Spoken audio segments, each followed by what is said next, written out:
Hi friends, നമുക്കിന്ന് ജോളിയുടെ മേലേക്ക് കിടക്കാം. മാഡം, എൻ്റെ പേര് ജോളി, 47 വയസ്സുണ്ട്, വിവാഹിതയാണ്, 2 കുട്ടികളുടെ അമ്മയുമാണ്.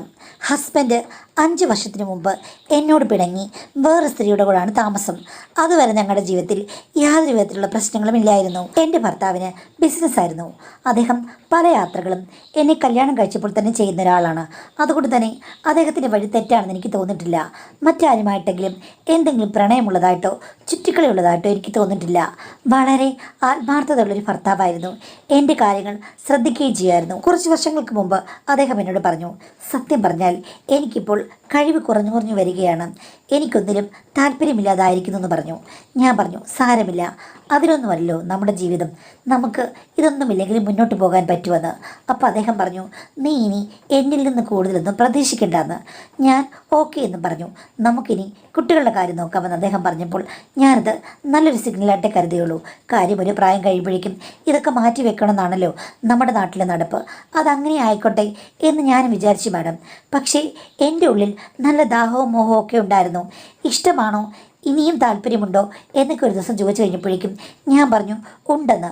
അപ്പോൾ പുള്ളി പറഞ്ഞു, ഡയറക്റ്റായിട്ടുള്ള പല കാര്യങ്ങൾക്കും എനിക്ക് ദേഹത്തിന് ശക്തിയില്ല, അതുകൊണ്ടൊരു കാര്യം ചെയ്യ്, നിനക്ക് താല്പര്യമുണ്ടെങ്കിൽ നന്നായി തല അനക്കിക്കൊള്ളാൻ പറഞ്ഞു. മാഡം, ഭർത്താവല്ലേ, എന്തെങ്കിലും ഒരു കാര്യം നടക്കുമല്ലോ എന്നോർത്തിട്ട് എൻ്റെ ഭാഗം മാത്രം ഞാൻ എപ്പോഴും തലയാട്ടി പ്രകടിപ്പിച്ചു കൊണ്ടിരുന്നു. എൻ്റെ കാര്യങ്ങൾ ഒന്നും നടന്നില്ലെങ്കിലും അദ്ദേഹത്തിൻ്റെ കാര്യങ്ങൾ നടത്തി കൊടുക്കുന്നുണ്ടല്ലോ എന്നോർത്ത് കഴിഞ്ഞപ്പോൾ എനിക്കൊരു മനസ്സമാധാനമുണ്ടായിരുന്നു.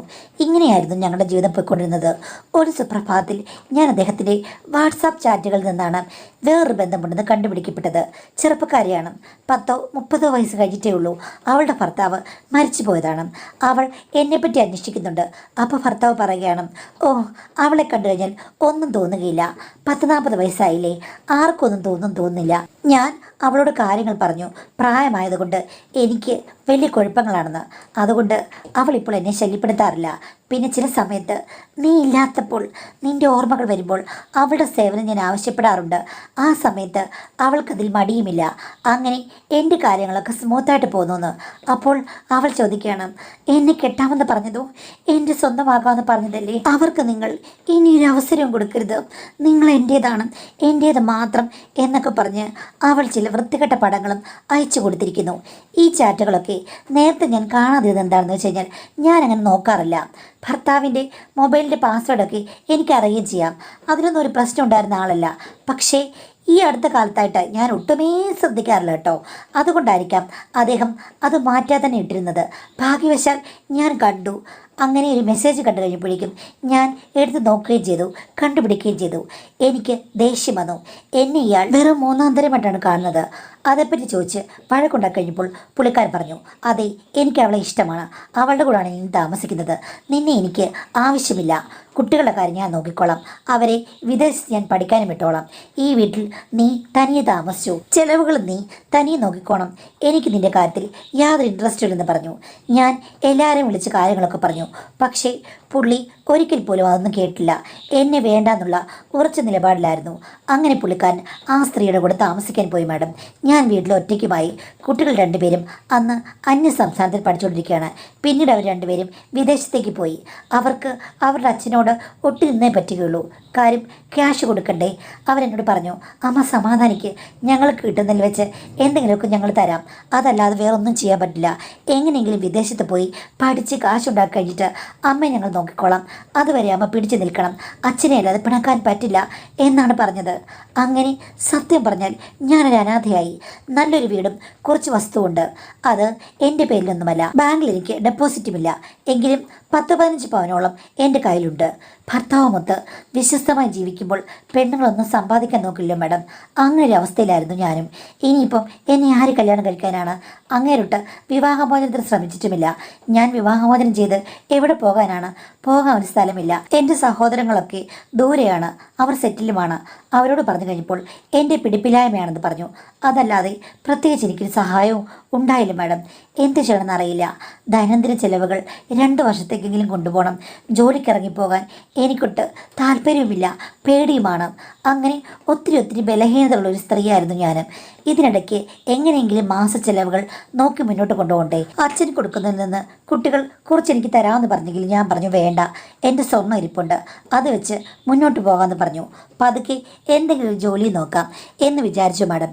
അങ്ങനെ മുന്നോട്ട് പോയിക്കൊണ്ടിരുന്നപ്പോഴേക്കും ബാങ്കിലെ അക്കൗണ്ടിലെ പൈസ തീരാറായി. എന്നാൽ ഇനി ഒരു 2 പവൻ അങ്ങ് വിൽക്കാം എന്ന് വിചാരിച്ചു. അത് വിറ്റിട്ട് കാശ് കൊണ്ട് ബാങ്കിലിടാം, അതെടുത്ത് ചെലവിന് നടത്താം എന്ന് വിചാരിച്ച് നിൽക്കുന്ന സമയത്ത് ഞാൻ ഓർത്തു, എങ്ങനെയാണ് ഇതുവരെ സ്വർണം വിൽക്കാനൊന്നും ഞാൻ പോയിട്ടില്ല. അപ്പോഴാണ് ഞാൻ ഓർത്തത്, എൻ്റെ വീട് കഴിഞ്ഞ് 2ാമത്തെ വീട്ടിൽ ഒരു സുന്ദര കുട്ടുമ്പം പയ്യനുണ്ട്. അവൻ ജ്വല്ലറിലാണ് വർക്ക് ചെയ്യുന്നത്. അല്ലെങ്കിൽ സൗന്ദര്യമുള്ളവരെയാണല്ലോ കൂടുതലും ജ്വല്ലറിലെടുക്കുക. അവന് ഡിഗ്രി വരെ എങ്ങാണ്ട് വിദ്യാഭ്യാസമുള്ളൂ. ആദ്യം ജോലിക്ക് കയറിയത് ഈ ജ്വല്ലറിലാണ്. ഇപ്പോൾ 2 വർഷമായിട്ട് അവിടെ വർക്ക് ചെയ്യുകയാണ്. ചെക്കന് ഒരു 23-24 വയസ്സ് കാണും, അത്രയേ ഉള്ളൂ. എൻ്റെ ഒരു മകനുമായിട്ട് അവന് നല്ല അടുപ്പാണ്. അപ്പോൾ ഭർത്താവ് പോയപ്പോൾ എന്നെ വന്ന് ആശ്വസിപ്പിച്ചായിരുന്നു. സാരമില്ല ചേച്ചി, അതങ്ങ് വിട്ടുകള, പോയവർ പോയിക്കോട്ടെ, അതിൻ്റെ പുറകെ പോകണ്ട. അവന്മാരൊക്കെ ഇപ്പോൾ പഠിച്ച് നന്നായി വരും.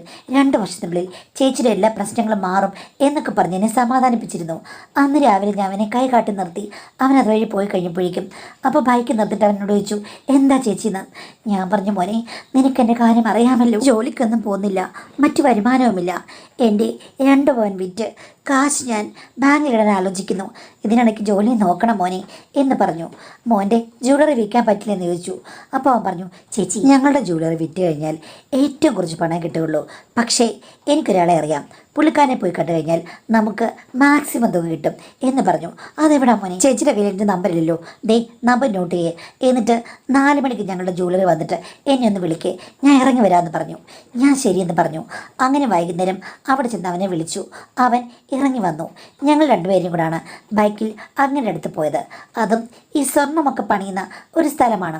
അവിടെ കൊടുത്തു കഴിഞ്ഞപ്പോഴേക്കും മാക്സിമമായിട്ട് എനിക്ക് പൈസയും തന്നു. അവിടെ 40 വയസ്സുള്ള ഒരിക്കയായിരുന്നു ഇരുന്നത്. കണ്ടു കഴിഞ്ഞാൽ വെളുത്ത് തൊടുത്ത് ചുവന്ന് വളരെ സുന്ദരനായ ഒരു മനുഷ്യൻ. അങ്ങനെ കണ്ടാൽ ആരും ഒന്ന് നോക്കിപ്പോകും. എന്താണ് പ്രശ്നം, എന്തിനാണ് സ്വർണം വിൽക്കുന്നത് എന്നൊക്കെ ചോദിച്ചു കഴിഞ്ഞപ്പോഴേക്കും എനിക്ക് ആദ്യമൊന്നും പറയാൻ ബുദ്ധിമുട്ടായിരുന്നു. പിന്നീട് ഞാൻ ഉള്ളതങ്ങ് പറഞ്ഞു. എൻ്റെ കൂടെ വന്ന പയ്യനുണ്ടല്ലോ ഹരിക്കുട്ടൻ, അവനും അത് കേട്ടുകൊണ്ടിരിക്കുകയായിരുന്നു. അവനോട് ഞാൻ എല്ലാം തെളിച്ച് പറഞ്ഞിട്ടില്ല. സാരമില്ല, ജീവിതമല്ലേ, പൊരുതി ജയിക്കണം, എന്താണ് സംഭവിച്ചതെന്നൊക്കെ അയാൾ ചോദിച്ചു കഴിഞ്ഞപ്പോഴേക്കും സത്യം പറഞ്ഞാൽ ഭർത്താവിനെ അവോയ്ഡ് ചെയ്ത കാര്യം ഞാനൊക്കെ പറഞ്ഞു. അങ്ങനെ പണ്ട് തൊട്ടേ എന്നെ അവോയ്ഡ് ചെയ്യാനെന്ന് പറഞ്ഞു. അപ്പോൾ ഇക്ക പറഞ്ഞു, നിങ്ങളുടെ ഭർത്താവ് ഒരു വിഡ്ഢിയാണ്, നിങ്ങളെപ്പോഴൊരു സുന്ദരി ഇട്ടിട്ട് വേറെ പെണ്ണിൻ്റെ പുറകെ എത്ര ചെറുപ്പമാണെങ്കിലും പോകേണ്ട കാര്യമില്ല. നിങ്ങളെ പ്രായമൊന്നും ബാധിച്ചിട്ടില്ല, നിങ്ങളിപ്പോഴും ചെറുപ്പമാണല്ലോ. സത്യം പറഞ്ഞു കഴിഞ്ഞാൽ നിങ്ങൾക്ക് ഇനിയും കല്യാണം കഴിക്കാവുന്ന പ്രായമാണെന്ന് പറഞ്ഞ് അയാൾ എന്നെ പുകഴ്ത്തി. അയാൾക്ക് എന്തെങ്കിലും ദുരുദ്ദേശമുള്ളത് കൊണ്ടായിരിക്കും എന്നെ പുകഴ്ത്തെന്ന് എനിക്ക് തോന്നി. അവിടുന്ന് രക്ഷപ്പെട്ടാൽ മതിയെന്നേ ഉണ്ടായിരുന്നുള്ളൂ.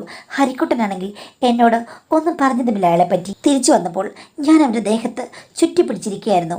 ഞാൻ അപ്പോൾ ചോദിച്ചു, എടാ അങ്ങേര് എന്തിനാടാ അങ്ങനെയൊക്കെ പറഞ്ഞത്, അങ്ങേർക്ക് എന്നോട് എന്തോ ഇഷ്ടമുള്ളതുപോലെയാണല്ലോ സംസാരിച്ചത്. അപ്പോൾ അവൻ പറഞ്ഞു, അതിനെന്താ, അതിൽ വലിയ പ്രശ്നമൊന്നുമില്ല, അങ്ങേർക്ക് ഇഷ്ടം കാണും, ചേച്ചിയെ കണ്ടു കഴിഞ്ഞാൽ ഇഷ്ടം തോന്നുന്ന പ്രായമല്ലേ, പോടാ, 2 വലിയ മക്കളുടെ അമ്മയാണ് ഞാൻ, എന്നോട് ആർക്ക് ഇഷ്ടം തോന്നാനാണ്, എൻ്റെ ഭർത്താവ് തന്നെ എന്നെ അവോയ്ഡ് ചെയ്ത് പോയതല്ലേ. അതാണ് ഇക്കാര്യം പറഞ്ഞത്, അയാളൊരു മണ്ടനാണ്. ചേച്ചിയുടെ ഭർത്താവിൻ്റെ സ്ഥാനത്ത് ഞാൻ വലുതുമായിരുന്നെങ്കിൽ ചേച്ചി ഒരു രാത്രി ഉറങ്ങില്ലായിരുന്നെന്ന് പറഞ്ഞു. പെട്ടെന്ന് അവൻ അയ്യോ എന്ന് വെച്ചു. എടാ അഹങ്കാരി, നിന്റെ മനസ്സിൽ ഇങ്ങനെയുള്ള മോഹമുണ്ടായിരുന്നോ, നിർത്തടാ ബൈക്ക്, ഞാൻ ഇറങ്ങി നടക്കട്ടെന്ന് പറഞ്ഞു. അപ്പോൾ അവൻ പറഞ്ഞു, കൂടുതൽ ചേച്ചി എന്തിനെങ്കിലും ദേഷ്യപ്പെടുന്നത്, നിങ്ങളുടെ ഭർത്താവ് നിങ്ങളെ അവോയ്ഡ് ചെയ്തിട്ട് ഒരു കിളുന്ന പെണ്ണിനെ നോക്കിപ്പോയി അയാളുടെ ജീവിതം ആസ്വദിക്കുന്നു. ചേച്ചി ഒഴിച്ച് ഈ നാട്ടിലുള്ള എല്ലാവർക്കും അറിയാം അങ്ങേർക്ക് പണ്ട് തൊട്ടേ ചുറ്റിക്കളിയുണ്ടെന്ന്. അങ്ങേര് പണം ഉണ്ടാക്കുന്നത് പെണ്ണുങ്ങൾക്കും കൊടുക്കും, അയാൾ എൻജോയ് ചെയ്ത് നടന്നു. ചേച്ചിയാണെങ്കിൽ അവിടെയും ഇവിടെയും ചുറ്റി നടന്നു വരുന്ന അങ്ങേരെ സ്വീകരിച്ച് എൻ്റെ ഭർത്താവ് നല്ലതാണ് എന്ന് വിചാരിച്ച് പൂജിച്ചു. അതുകൊണ്ട് എന്തായി ഗുണം, ഒരു ഗുണവുമില്ല, അവഗണന മാത്രം. അയാളുടെ കാര്യം നോക്കി സ്ഥലം വിട്ടു. ഇപ്പോൾ ചേച്ചി കൊള്ളാമെന്നോ സുന്ദരിയാണെന്നോ ചേച്ചി തനിച്ചൊന്ന് കാണാൻ ആഗ്രഹമുണ്ടെന്നോ ഒരാൾ പറഞ്ഞു കഴിഞ്ഞാൽ ഉടനെ തന്നെ ചേച്ചി എന്തിനാണ് ഇത്രയും വഴക്കുണ്ടാക്കുന്നത്, ചേച്ചിക്കും ആഗ്രഹങ്ങളില്ലേ. ഭർത്താവ് അംഗീകരിച്ചില്ല, അയാൾ പോയി എന്ന് വെച്ചിട്ട് ചേച്ചിയെ ആരും സ്വപ്നം കാണുന്നില്ലെന്നാണോ? ഞങ്ങൾക്കൊക്കെ എന്തിഷ്ടമാണെന്നറിയാമോ? ഞാനും എൻ്റെ കൂട്ടുകാരുമൊക്കെ ചേച്ചിയെപ്പറ്റി എന്തെല്ലാം സമയത്ത് എന്തെല്ലാം കാര്യങ്ങൾ പറഞ്ഞിട്ടുണ്ട്, എന്താണ് വൃത്തിയുണ്ടവനെ എന്നെക്കുറിച്ച് നിങ്ങൾ പറഞ്ഞത് എന്ന് പറഞ്ഞപ്പോൾ അവൻ പറഞ്ഞു, ആ ഈ കോപവും ചാടത്തിലുള്ള നിർത്തിയില്ലെങ്കിൽ ചേച്ചി ഒരു കാലത്തും ഗതി പിടിക്കില്ല. അതുകൊണ്ട് ഞാൻ പറയുന്നത് കേൾക്ക്. ചേച്ചിക്ക് ഇപ്പോഴും സൗന്ദര്യമുണ്ട്. ചേച്ചി ചിലപ്പോൾ വിചാരിച്ചു കഴിഞ്ഞാൽ ഇനിയും ഒരു ഭർത്താവിനെ കിട്ടും. ഒന്ന് പോടാ, ഭർത്താവ് ഞങ്ങളുടെ ബന്ധം ഒന്നും ഒഴിഞ്ഞിട്ടില്ല. അപ്പോൾ അവൻ പറഞ്ഞു, എന്നാൽ പിന്നെ രഹസ്യ ഭർത്താവ്. ചെക്ക, നീ എന്നെ വഴി തെറ്റിക്കാനാണോ അങ്ങനെ അടുത്ത് കൊണ്ടുപോയത്? അങ്ങേരുമായിട്ട് എന്നെ കണക്ട് ചെയ്യുകയായിരുന്നോ നിൻ്റെ ഉദ്ദേശമെന്ന്? അപ്പോൾ അവൻ പറഞ്ഞു, എൻ്റെ പൊന്നു ചേച്ചി, എനിക്ക് കണക്ട് ചെയ്യാൻ യാതൊരു ഉദ്ദേശവുമില്ല. ജ്വല്ലറി കിട്ടുന്നതിനെക്കാട്ടിൽ കൂടുതൽ തുക കിട്ടിയല്ലോ. ഇനി അത് ബാങ്കിലിട്ടിട്ട് നിങ്ങൾ അതിൽ നിന്നെടുത്ത് ഇങ്ങനെ നടക്ക്, ജോലിക്കൊന്നും പോകരുത്. നിങ്ങൾക്ക് രക്ഷപ്പെടാൻ യാതൊരു വിധത്തിലുള്ള ഉദ്ദേശമില്ലെന്ന് തോന്നുന്നു. പിന്നെ ഇത് തീരുമ്പോൾ എന്നെ വിളിക്കണം കേട്ടോ. അടുത്തത് ഞാൻ വിറ്റ് തരാം. അപ്പോഴും നമുക്ക് ഇക്കാരുടെ അടുത്ത് പോകാം. അപ്പോൾ ഇക്ക രണ്ട് നല്ല വാക്ക് പറയും. തിരിച്ചു വരുമ്പോൾ എന്നെ തെറി വിളിക്കണം കേട്ടോ. സഹായിച്ചവരെ നന്ദിയില്ലാതെ തെറി വിളിക്കാന്ന് പറഞ്ഞത് പെണ്ണുങ്ങളുടെ ഒരു സ്വഭാവമല്ലെന്ന് പറഞ്ഞു. ഞാൻ പറഞ്ഞു, പെണ്ണുങ്ങളെ ആവശ്യമില്ലാതെ കുറ്റം പറയരുതെന്ന്. അപ്പോൾ അവൻ പറഞ്ഞു, ശരി, പെണ്ണുങ്ങളല്ല ചേച്ചിയെ കുറ്റം പറഞ്ഞത് എന്ന് പറഞ്ഞപ്പോൾ ഞാൻ ചോദിച്ചു, ഞാൻ പിന്നെ എന്ത് ചെയ്യാനാണ്? ഭർത്താവ് പോയി, ആരുമില്ല സഹായിക്കാൻ, ഞാനിനി എന്താ ചെയ്യേണ്ടത് എന്ന് പറഞ്ഞപ്പോൾ അവൻ പറഞ്ഞു, ചേച്ചി ഒന്നും ചെയ്യണ്ട, ഉള്ള പണം ചിലവാക്കി വെറുതെ വീട്ടിലിരിക്കുക എന്ന് പറഞ്ഞപ്പോൾ ഞാൻ പറഞ്ഞേടാ അറിയാതെ പറഞ്ഞു പോയതാണെന്ന്. അപ്പോൾ അവൻ പറഞ്ഞു, ചേച്ചി ഭർത്താവ് ചേച്ചിയെ പിരിഞ്ഞു പോയി, എന്നാൽ വിവാഹമോചനം നടന്നിട്ടുമില്ല. ചേച്ചിക്ക് ഇനി വിവാഹം കഴിക്കാൻ താല്പര്യമില്ല. പക്ഷേ ഇടക്കാലാശ്വാസത്തിന് ആളുകൾ അവിടെ വന്നു കഴിഞ്ഞാൽ ചേച്ചിക്ക് ഇഷ്ടപ്പെടില്ലേ? ഒരു ടെമ്പററി ഭർത്താവ്. പോടാ, നാട്ടുകാർ കാണുകയെ ടെമ്പററി ഭർത്താവ്. ആരാ ടെമ്പററി ഭർത്താവ്? നീയാണെന്ന് ചോദിച്ചു. അപ്പോൾ അവൻ പറഞ്ഞു, ആ എന്തേ, ഞാനായാലും കുഴപ്പമുണ്ടോ? ചേച്ചിയുടെ മകൻ്റെ കൂട്ടുകാരനാണ് ഞാൻ. എനിക്കാണെങ്കിൽ അവിടെ എപ്പോൾ വേണമെങ്കിലും കയറി വരാം. രാത്രിയിൽ ഒരു ഗന്ധർവനായി ഞാനവിടെ വന്നിരുന്നു കഴിഞ്ഞാൽ ചേച്ചിക്ക് എന്നെ ടെമ്പററി ഭർത്താവായിട്ട് എടുത്തുകൂടെ ചേച്ചി? മോനാകാൻ പ്രായമുള്ളവരാണോടാ ഭർത്താവ്? അപ്പോൾ അവൻ പറഞ്ഞു, ഭർത്താവ് എന്ന് പറഞ്ഞാൽ ഒരു പുരുഷൻ പ്രായപൂർത്തിയായ അത്രയേ ഉള്ളൂ, അല്ലാതെ അതിൽ വേറെ കാര്യമൊന്നുമില്ല എന്ന് പറഞ്ഞു. ഞാൻ അവനെ ഒഴിവാക്കി വിടാൻ ശ്രമിച്ചു.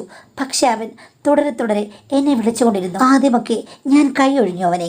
പക്ഷെ പിന്നീട് എല്ലാ കാര്യങ്ങൾക്കും അവനെ ഉള്ളൂന്ന് മനസ്സിലായി കഴിഞ്ഞപ്പോഴേക്കും അവനോട് ഞാൻ സംസാരിക്കാൻ തുടങ്ങി. എന്താടാ, എൻ്റെ ഭർത്താവായിട്ട് നീ വന്നു കഴിഞ്ഞാൽ എൻ്റെ ചിലവ് നോക്കുമോ എന്ന് ചോദിച്ചു. അപ്പോൾ അവൻ പറഞ്ഞു, ചേച്ചി ജോലിക്കൊന്നും പോകണ്ട, അത്യാവശ്യം പണം ഞാൻ തന്നോളാം, ആരും അറിയണ്ട, ഞാൻ ആരും അറിയാതെ വന്നോളാം, ഇതൊന്നും പുറത്ത് ഒരു മനുഷ്യരും അറിയില്ല, ഞാൻ ഗ്യാരണ്ടി എന്ന് പറഞ്ഞു. മാഡം, എനിക്ക് എൻ്റെ മനസ്സ് ഒന്നാകെ ഇളകി. എൻ്റെ ഭർത്താവോ എന്നെ ഉപേക്ഷിച്ച് പോയതാണ്. അയാളൊരു കിളന്ന പെണ്ണുമായിട്ട് അവിടെ രസിച്ച് നടക്കുന്നു. എനിക്കാണെങ്കിൽ ഞാൻ ഒരു മരുഭൂമിയിലെ ഒട്ടകമായി അലഞ്ഞു തിരിഞ്ഞ് നടക്കുന്ന പോലെയാണ് തോന്നുന്നത്. അത്രയ്ക്കും ഉഷ്ണമാണ്. ഉഷ്ണം ശമിപ്പിക്കാൻ ഒരു പുതുമഴയായി അവൻ വന്നാൽ നല്ലതായിരിക്കും. അവനൊരു സുന്ദരനാണ്. എത്ര ചെറുപ്പക്കാരി പെണ്ണുങ്ങൾ മോഹിക്കുന്നുണ്ടാകും അവനെപ്പറ്റി. അടുത്ത വീട്ടിലെ സുജാതയും മറ്റും നല്ല വർത്തമാനമാണ് എന്നോട് പറഞ്ഞിട്ടുള്ളത്. ചെക്കനെ കണ്ടു കഴിയുമ്പോൾ ചിലപ്പോൾ അവൾക്ക് ആവേശം തോന്നുന്നു. ഭർത്താവ് എപ്പോഴും വീട്ടിലുള്ളത് കൊണ്ട് ഒന്നും നടക്കില്ല, അല്ലായിരുന്നെങ്കിൽ അവനെ ഒടിച്ചു മടക്കിയെന്നൊക്കെ അവൾ എന്നോട് പറഞ്ഞിട്ടുള്ളതാണ്. അന്ന് അവളെ ഞാൻ ഒത്തിരി വഴക്ക് പറഞ്ഞതാണ്, അങ്ങനെ കൊച്ചു ചെക്കന്മാരെ വഴി തെറ്റിക്കരുതെന്ന്. ഇതിപ്പോൾ ഞാൻ വഴി തെറ്റിച്ചതല്ല, അവൻ ഇങ്ങോട്ട് വരുന്നതല്ലേ. ഇങ്ങോട്ട് വരുമ്പോൾ നമ്മളിപ്പോൾ എന്ത് ചെയ്യാനാണ്? എനിക്ക് പേടിയായിരുന്നു. ഞാനൊരു ദിവസം അവനോട് വരാൻ പറഞ്ഞു. അവൻ രാത്രി വന്നു. മാഡം, മതിലുകൾക്കൊന്നും അത്ര വലിയ പൊക്കമൊന്നുമില്ല. അവൻ ഈസിയായിട്ട് വന്നു. നല്ലൊരു വീടല്ലേ, അതുകൊണ്ട് ആരും ശ്രദ്ധിക്കുകയില്ല. അതിനകത്ത് നിന്ന് ശബ്ദങ്ങളൊന്നും അങ്ങനെ പുറത്തു പോകുകയില്ല. എന്നാലും എനിക്ക് പേടിയായിരുന്നു. വന്നപ്പോഴേ അവനോട് പറഞ്ഞത്, ചേച്ചിയുടെ ഭർത്താവ് യഥാർത്ഥത്തിൽ ചേച്ചി സ്നേഹിച്ചിട്ടില്ല, ഒത്തിരി പേരെ ഒന്നിച്ച് സ്നേഹിച്ചു. എനിക്ക് പക്ഷേ ചേച്ചിയോട് മാത്രമാണ് സ്നേഹം. നമ്മളുടെ സ്നേഹം തുടങ്ങുന്നത് സ്നാനാറയിൽ വെച്ചാണെന്ന് പറഞ്ഞു. ഞാൻ പറഞ്ഞു, ഞാൻ കുളിച്ചതാണെന്ന്. ഇല്ല, നമുക്ക് ഇനിയും സ്നാനം വേണം. അവൻ എന്നെ നിർബന്ധിക്കുകയായിരുന്നു. ഞങ്ങളുടേത് നല്ലൊരു പോഷ് ബാത്റൂമാണ്, അവിടെ ബാത്ടബും എല്ലാം ഉണ്ട്. അത് കേട്ട് കഴിഞ്ഞപ്പോഴേക്കും അവൻ അമ്പരുന്നു.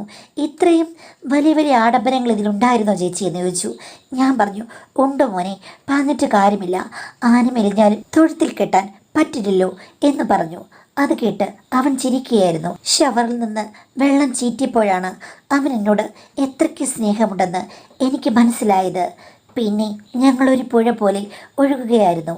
ബാർഡബ്, ഞങ്ങളുടെ കേളി നടൻ രംഗങ്ങൾ ഒത്തിരി കണ്ട് നാണിച്ച് കാണുന്നു തോന്നുന്നു. അവന് ഒത്തിരി ഇഷ്ടമായിരുന്നു.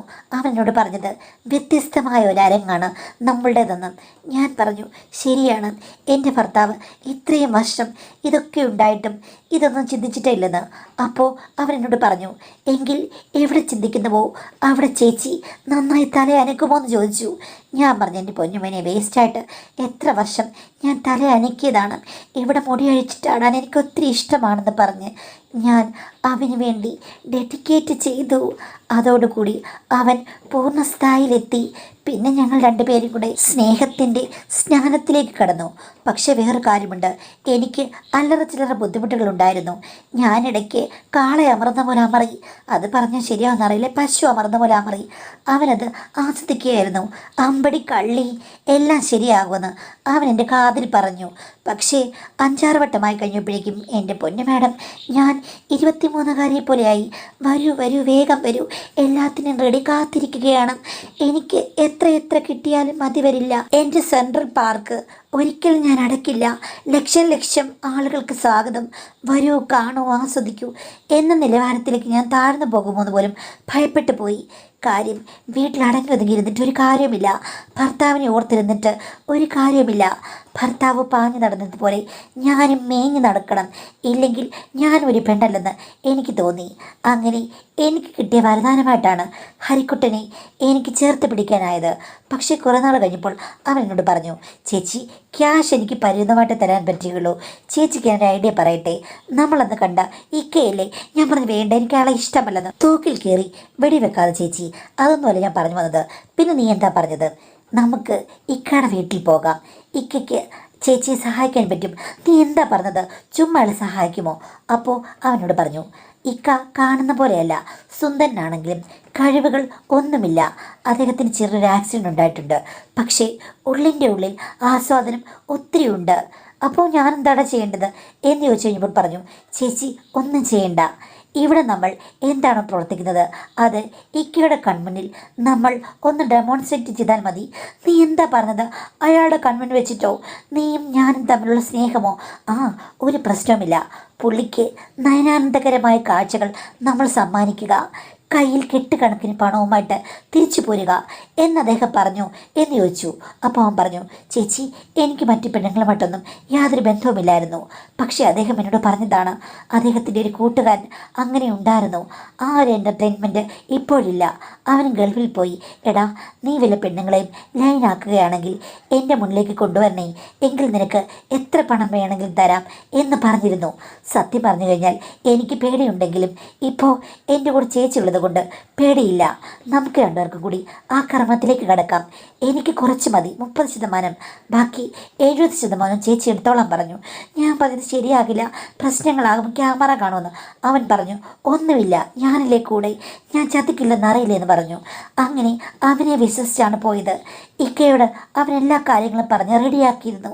ഇക്ക എന്നെ കണ്ടതും അന്നേ നിങ്ങളെ ഞാൻ ശ്രദ്ധിച്ചത് ഇതാണ്, അല്ലാതെ എനിക്ക് ഒന്നും കഴിയില്ലെന്ന് പറഞ്ഞു. ഞാൻ പറഞ്ഞു, എനിക്കറിയില്ലായിരുന്നു. ഇവൻ പറഞ്ഞപ്പോഴാണ് എല്ലാം മനസ്സിലാക്കിയത്. അയാൾ ഒത്തിരി നാളായി പട്ടിണിയിലാണെന്നും കാഴ്ചയുടെ മഹാസദ്യ കൊടുത്ത് അങ്ങേരുടെ വിശപ്പ് മാറ്റണമെന്നും പറഞ്ഞു. ആദ്യമൊക്കെ എനിക്ക് മടിയായിരുന്നു. പക്ഷേ ഹരിമോൻ എന്നെ ഒത്തിരി പ്രോത്സാഹിപ്പിച്ചു. ഒരു കുഴപ്പമില്ല ചേച്ചി എന്ന് പറഞ്ഞ് ധൈര്യമായി കഴിഞ്ഞപ്പോഴേക്കും ഞാൻ അദ്ദേഹത്തിന് മുന്നിൽ ഹരിമോനുമൊത്ത് ഞങ്ങൾ കാവ്യശ്ലോകം ചൊല്ലി ആ തൊട്ട് വരെ പലപ്പോഴും അന്താക്ഷരി ഞങ്ങൾ കളിച്ചു. 2-3 മണിക്കൂറോളം അദ്ദേഹം ആസ്വദിച്ചു. 2ാം അംഗത്തിന് അദ്ദേഹവും പങ്കുചേർന്നു. വലിയ കോൺട്രിബ്യൂഷനൊന്നും അദ്ദേഹത്തെ കൊണ്ട് പറ്റില്ല. മഹാസദ്യ രുചിച്ചു നോക്കുന്ന ഒരു മഹാവിദ്വാനായി അദ്ദേഹം മാറുകയായിരുന്നു. അതെനിക്ക് വ്യത്യസ്തമായ അനുഭവമാണ്. ഹരിക്കുട്ടൻ ഒരു വ്യത്യസ്തൻ, ഇദ്ദേഹം വേറൊരു വ്യത്യസ്തൻ. കൊള്ളാം, ഇനിയും ആളെ ചേർത്താൽ ഇവിടം പൂങ്കാവനമാകുമെന്ന് എനിക്ക് തോന്നിപ്പോയി. എൻ്റെ ഭാഗ്യമാണ് അവൻ എന്നെ ഇവിടേക്ക് കൊണ്ടുവന്നത്. അങ്ങനെ എല്ലാം ശുഭകരമായി കലാശിച്ചു. അത് കഴിഞ്ഞിട്ട് അവസാനമാണെങ്കിൽ ഇക്ക എന്നോട് പറഞ്ഞത് കേട്ട് ഞെട്ടിപ്പോയി. ബാത്റൂമിലേക്കൊന്നും പോകേണ്ട കാര്യമില്ല, നീ ഒരു വർഷമഴയായി എന്നിൽ അർപ്പിക്കുമെന്ന് പറഞ്ഞു. ഞാൻ പറഞ്ഞു വേണ്ട ഇക്ക, അത് ശരിയാകില്ലെന്ന്. ഇക്കയുടെ നിർബന്ധം കൂടി കഴിഞ്ഞപ്പോഴേക്കും വർഷിക്കേണ്ടി വന്നു മാഡം. വർഷമഴയായി ഞാനും പെയ്തു. എനിക്കാണെങ്കിൽ ഇങ്ങോട്ട് വന്നു കഴിഞ്ഞപ്പോഴേക്കും അങ്ങ് ചിരിയായിരുന്നു. ഇങ്ങേർക്ക് എന്താടാ വട്ടാണോ? ഇത്രയും വിചിത്രമായ രീതികളിലൊക്കെ ഇങ്ങേർക്ക് എങ്ങനെ താല്പര്യം വന്നെന്ന് പറഞ്ഞു കഴിഞ്ഞപ്പോഴേക്കും അവൻ പറഞ്ഞു, അതൊന്നും ചേച്ചി ശ്രദ്ധിക്കേണ്ട കാര്യമില്ല. ചേച്ചിക്ക് പണം കിട്ടിയോ? ബാഗ് മുഴച്ചിരിക്കുകയാണല്ലോ എന്ന് പറഞ്ഞു. ഞാൻ പറഞ്ഞു എത്ര ഉണ്ടെന്ന് അറിയില്ലെന്ന്.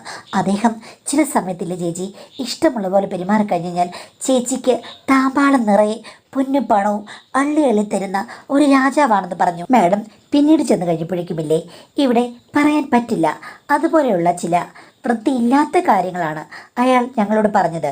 പക്ഷേ പണം അയാൾ ഓഫർ ചെയ്യുന്നത് കൂടിക്കൂടി വന്നു. അത് ഞങ്ങൾ രണ്ടുപേരും അയാൾക്ക് വേണ്ടി അനുകരിക്കാൻ തുടങ്ങി മാഡം. അയാൾ പോരുമ്പോൾ ഞങ്ങൾക്ക് തരുന്ന തുകയ്ക്ക് കയ്യും കണക്കുമില്ല. സത്യം പറയല്ലോ മാഡം, ഇപ്പോൾ മാസങ്ങളായി കഴിഞ്ഞപ്പോഴേക്കും ഞങ്ങളുടെ എല്ലാ പ്രശ്നങ്ങളും തീർന്നു. അവൻ നല്ലൊരു തുക സമ്പാദിച്ചു. അവനേക്കാൾ 5 ഇരട്ടി തുകയും ഞാൻ സമ്പാദിച്ചു. എനിക്ക് തോന്നുന്നു ഇനിയൊരു 5 വർഷത്തേക്ക് ഒന്നുമില്ലെങ്കിൽ പോലും കഴിയാം. അത്രയ്ക്കും തുകയായി കഴിഞ്ഞു. ഈ പ്രായത്തിൽ ഇങ്ങനൊരു സൗഭാഗ്യമുണ്ടെന്ന് ഞാൻ ഒരിക്കൽ പോലും വിചാരിച്ചതല്ല മാഡം. ഫേസ്ബുക്കിലും മറ്റും സ്ഥിരമായിട്ട് പെണ്ണുങ്ങൾ എൻ്റെ ഭർത്താവ് മറ്റൊരു സ്ത്രീയോട് പോയി, 2 കുട്ടികളുണ്ട്, എനിക്ക് ചിലവിന് തരുന്നില്ല, അല്ലെങ്കിൽ എൻ്റെ ഭർത്താവ് പോയി, എനിക്കൊന്നുമില്ല, ഞാൻ എങ്ങനെ ജീവിക്കും എന്നൊക്കെ പറഞ്ഞ് ഭയങ്കരമായിട്ട് കരഞ്ഞുകൊണ്ട് ഓരോ മെസ്സേജുകൾ ഇടുന്നത് ഞാൻ കണ്ടിട്ടുണ്ട്. പക്ഷേ ഇപ്പോൾ ഞാൻ ഓർക്കുകയായിരുന്നു, എന്തിനാണ് പെണ്ണുങ്ങൾ വെറുതെ കിടന്ന് സെൻറ്റിമെൻറ്റ്സ് പറഞ്ഞത്? കാശ് കിട്ടിയില്ലെങ്കിൽ കാശ് നമ്മളെ തേടി വരാനുള്ള വഴികൾ നമ്മുടെ കയ്യിൽ തന്നെയുണ്ട്. 50 60 വയസ്സായാലും ഒരു സ്ത്രീക്ക് ഒരിക്കൽ പോലും അതുണ്ടാക്കാനുള്ള വഴികൾ അടയുന്നില്ലെന്ന് എനിക്ക് മനസ്സിലായി. ഈ നാട്ടിലെ സദാചാരവും മറ്റു പല കാഴ്ചപ്പാടുകളും സ്ത്രീകളെ പിന്നോട്ടടിക്കുകയാണ് മാഡം. വെയിലത്തും മഴയത്തും കഷ്ടപ്പെട്ട് കരഞ്ഞ് മെഴുകുന്ന ചില പെണ്ണുങ്ങളെ ഞാൻ കണ്ടിട്ടുണ്ട്. സത്യം പറഞ്ഞാൽ പെണ്ണിൻ്റെ കരുത്ത് പെണ്ണിനറിയില്ല. അവർ വിചാരിച്ചു കഴിഞ്ഞാൽ ഏത് വലിയ കൊലകൊമ്പനും മുന്നിൽ വന്ന് മുട്ടുമടക്കും. അവർക്ക് യാതൊരു പണിയും എടുക്കാതെ ജീവിക്കാനും പറ്റും മാഡം. സ്ത്രീകളൊക്കെ ഇത്രയും വിഡ്ഢിയായി പോയല്ലോ എന്ന് ഞാൻ ഓർക്കാറുണ്ട്. ആ വിഡ്ഢികളുടെ മുൻനിരയിലായിരുന്നു ഞാനും. പക്ഷേ ഇപ്പോൾ ഞാൻ തിരിച്ചറിഞ്ഞു സ്ത്രീയുടെ കരുത്ത്. മാഡം എന്നെ മാഡം സപ്പോർട്ട് ചെയ്യുന്നുണ്ടോ? എൻ്റെ ആറ്റിറ്റ്യൂഡ് ശരിയാണെന്ന് മാഡത്തിന് തോന്നുന്നുണ്ടോ? ഇത് ഒരു മാതൃകയല്ലേ മാഡം? എല്ലാ കാര്യങ്ങളും അത് ചീത്ത കാര്യമാണെങ്കിലും ഒരു മാതൃകയില്ലേ എന്നാണ് ചോദിക്കുന്നത്. ഇതെന്നെ ചൊറിയാനായിട്ട് അയച്ചൊരു മെയിലാണെന്ന് എനിക്ക് മനസ്സിലായി. എന്തായാലും ഈ കഥയിലെ നായകയുടെ സ്വഭാവം എനിക്ക് അംഗീകരിക്കാൻ പറ്റില്ല. ഇതിൽ ഒട്ടും പോസിറ്റീവ് ആറ്റിറ്റ്യൂഡ് ഞാൻ കാണുന്നില്ല. പോസിറ്റീവായൊരു കഥയാണെന്നും എനിക്ക് പറയാൻ പറ്റില്ല. ഇതൊരു മാതൃകയുമല്ല. മാതൃക നിങ്ങൾക്ക് നിങ്ങൾ സ്വയമാകുക എന്നേ എനിക്ക് പറയാൻ പറ്റുകയുള്ളൂ. ഈ വിഷയത്തെപ്പറ്റി കൂടുതൽ സംസാരിച്ച് മറ്റുള്ളവരിൽ ഒരു നെഗറ്റീവ് ഇമ്പാക്റ്റ് ഉണ്ടാക്കാൻ ഞാൻ ആഗ്രഹിക്കാത്തത് കൊണ്ട് കൂടുതൽ ഒന്നും പറയുന്നില്ല. ഇത് ജസ്റ്റ് എന്നെ മോക്ക് ചെയ്യാനുള്ള ഒരു കഥയായി ഞാൻ കരുതുന്നു. അങ്ങനെ വായിക്കുന്നു, കേൾക്കുന്നവരും അത് ആസ്വദിക്കും. ആ ഒരു രീതിയിൽ മാത്രമല്ലാതെ ഇതിലെ സബ്ജക്റ്റ് ഉള്ളിലേക്ക് എടുക്കരുത്.